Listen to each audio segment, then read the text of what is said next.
I believe this is the one that many people don't know about the most. Wait, so you need to eat quickly, but little by little at a time? That's right, it's very difficult.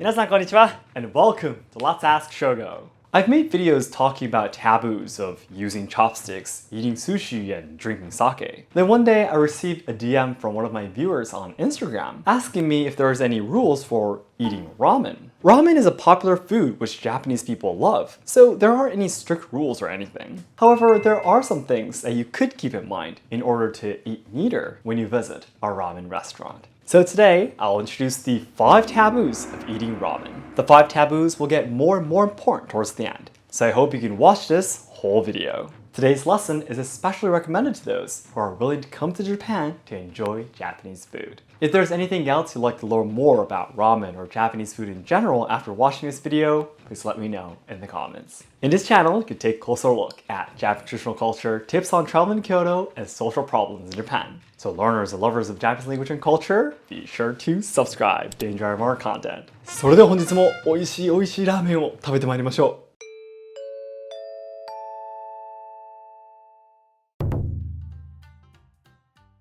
1. Long hair touching the soup and noodles. This is a mistake that people who are not used to eating noodles with soup make. If you lean forward towards your ramen without caution, there's a risk your hair will go straight into the ramen. Not a very happy situation for both your hair and the ramen you're eating, right? People watching will get a very dirty impression too. It's best that you prepare a hairband to tie your hair together before you eat, and then it wouldn't be a problem at all. By the way, there are some ramen restaurants that provide hairbands for free. So if by any chance you accidentally forget to bring one, I think you should try asking the staff once.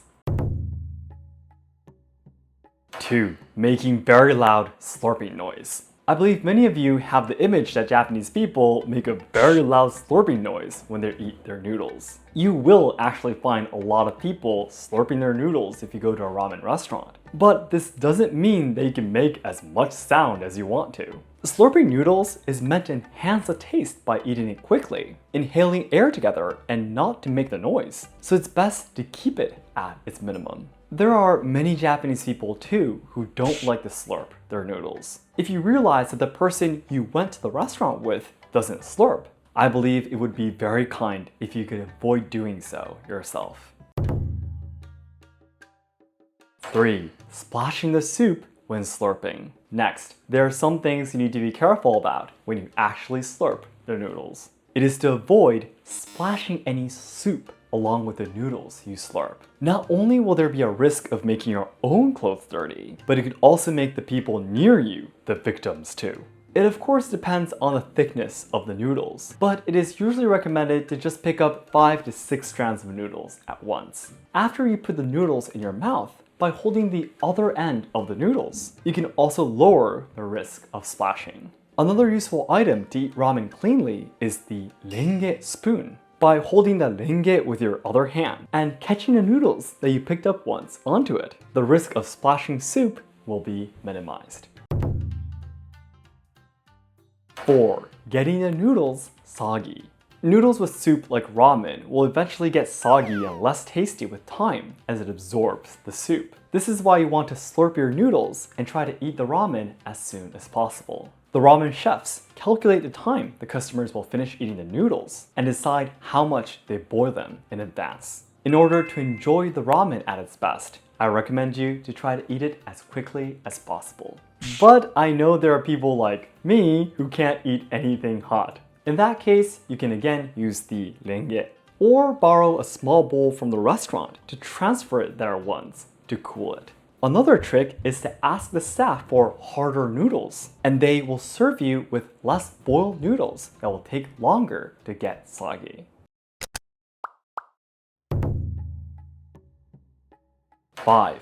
Chewing and breaking the noodles as you eat. I believe this is the one that many people don't know about the most. Noodles in general, including ramen, are best to be eaten without being broken by chewing them. Strictly speaking, not just noodles, but it is considered a taboo to put food you've picked up once with your chopsticks back into the dishes. But if you're not good at slurping, or if your noodles are long, you would want to break them into smaller pieces, right? So again, using a lingus spoon to first decide the amount you're going to eat, you can avoid breaking the noodles. By now, I believe you've understood how astonishing the invention of the linge was. But even if you don't have a linge, you could try to pick up the noodles with 2 or 3 loops, and making it shorter will make it easier to eat. If you take too much at once, you won't be able to eat it all and will end up having to break them. So as I explained earlier, about 5 to 6 strands of noodles at once would be the best. Wait, so you need to eat quickly, but little by little at a time? That's right, it's very difficult. So you don't have to try to follow everything. Just keeping them somewhere inside your head is enough. Then lastly, today's conclusion. I introduced the 5 taboos of eating ramen that you can keep in mind when you visit a ramen restaurant in Japan. 1. Long hair touching the soup and noodles. It's best that you prepare a hairband to tie your hair together before you eat. 2. Making very loud slurping noise. Slurping noodles is meant to enhance the taste by eating it quickly and inhaling air together and not to make the noise, so it's best to keep it at its minimum. 3. Splashing the soup when slurping. It is recommended to just pick up about 5 to 6 strands of noodles at once and to use the lingus spoons to lower the risk of splashing the soup. 4. Getting the noodles soggy. In order to enjoy the ramen at its best, it's a good idea to eat it as quickly as possible. 5. Chewing and breaking the noodles as you eat. Use a lingus spoon or try to pick up the noodles with 2 or 3 loops to make it shorter and make it easier to eat.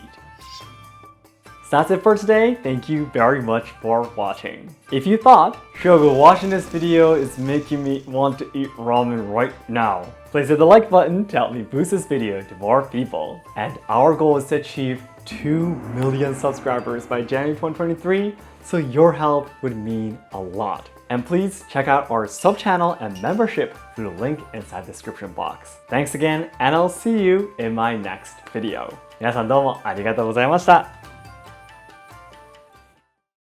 So earlier I said one of the tricks for you to prevent getting your noodles soggy if you're not really good at eating something hot was to order the noodles a little bit harder and not softer, right? By the way, the Japanese word for ordering the harder noodles is actually katamen. Katamen. Yes. Katamen means hard noodles, literally. So you can say when you order a ramen, you can maybe say katamen de onegai shimasu or something like that. It will be, please have my noodles with the harder noodles, katamen. Strictly speaking, there are like different levels of how hard your noodles can be, like katamen or barikata or stuff like that. There's other ways of saying, but I think katamen would be enough. Yeah, it'll be able to add about maybe 10 more minutes to your noodles without getting them soggy. Yeah, I always love katamen myself, so yeah, that's my recommendations. And also another thing, I always have a lot of people asking me like, Shogo, what's your favorite Japanese food? And I'm really, really sorry whenever I have someone asking me this question, I always answer sushi and ramen. Like nothing special. The first things that everyone would say, right? Sushi and ramen, yes. It's famous in and out of Japan, yeah, but it's definitely sushi and ramen.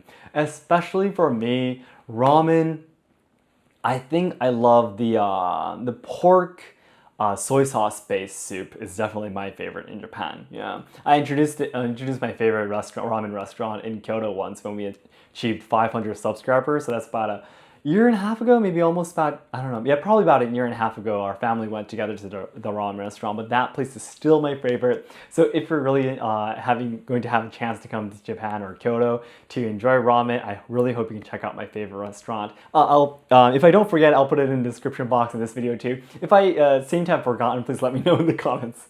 Thank you so much for watching.